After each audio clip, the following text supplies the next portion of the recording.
Welcome to my review of the LEGO Star Wars 2023 Battle of Endor Heroes Brickhead set. Given set number 40623 with 549 pieces, this set sells for just $40. This is the first LEGO Star Wars Brickheads pack to include more than 2 at once, including 5 here with Luke, R2, Lando, Wicket, and Leia. Inside the box, you'll find 5 numbered bags as well as 5 completely separate instruction manuals, making this a really good pickup for someone wanting to do a group build. Now, having finished building them all by myself, I was going to go through an order from worst to first on these 5 Brickheads on which one I liked the least and which one I liked the most. However, I don't think I have but one bad thing to say about all 5 of these. That is going to be on little old R2-D2 here. Now, we'll start with the good first. He obviously has a very blocky shape because he's a Brickheads, which can look very different to the normal dome that we're used to on R2-D2. I do really like the eye that they used on this R2-D2. I think that looks hilariously awesome and obviously is in line with what they do with other Brickhead sets. They have printed parts on the side of this guy, and they're using the metallic silver, so you can see that shine looks just amazing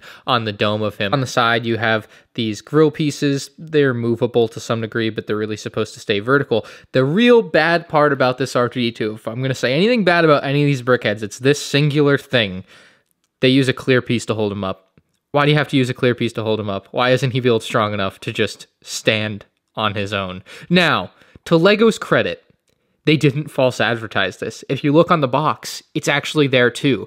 This is something that I would totally expect them to falsely advertise, and very much to their credit, I shouldn't have to say this, but I do, they did not false advertise this.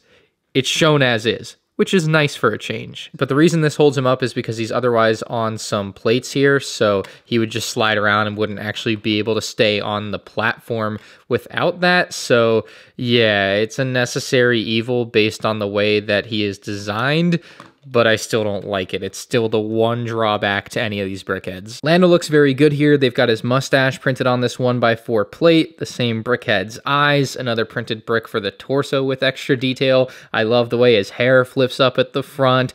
Overall, fantastic looking Brickheads, and when you see something like this, it makes it hard to want to pass on a set like this if you're into Brickheads. You can get a classic character like Lando from Return of the Jedi. We'll bring up Luke Skywalker next. He is in his Return of the Jedi garb from when he fights the Emperor and Darth Vader. Now, this detail we have here is like the flipped white triangle of his shirt or whatever that occurs at some point in the latter part of Episode 6, and this is something that didn't make its way onto the minifigure, but it did make its way onto the Brickhead. So pretty cool to see a different detail on this character versus the minifigure.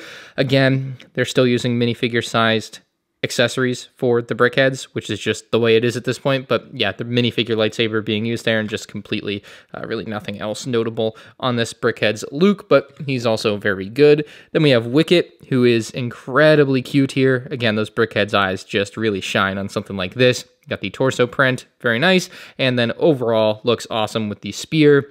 Really did a great job with the head covering or whatever it is that these Ewoks wear, and yeah, just overall fantastic looking Brickheads again. And lastly, we have our Endor Princess Leia. You get a little hair peeking through on the sides and out the back. The helmet is very well designed, looks just like the Lego helmet for the figures, and then I love her outfit. I mean, it's a more accurate character version of Endor Leia than the minifigure in an $80 set, so a lot of credit to them for doing a much better job with this Princess Leia. And instead of a weapon, they gave her a cookie, so you could give that to Wicket. They've given the minifigure a cookie in the past in the Imperial Shuttle Tidarium, so to me that's just a nice callback to that, but it's really just a detail from the movie. Overall, if you're a fan of the original trilogy, and obviously especially Return of the Jedi, given this is an anniversary set for that movie, this is a must-have Brickhead set. At $40, Brickheads have been the only thing for LEGO Star Wars that have been resistant to the inflation pricing increases that they've been doing, and these are a really good deal at $40, I think. I think these are really good all printed pieces. Obviously, no stickers for all those details that you see, so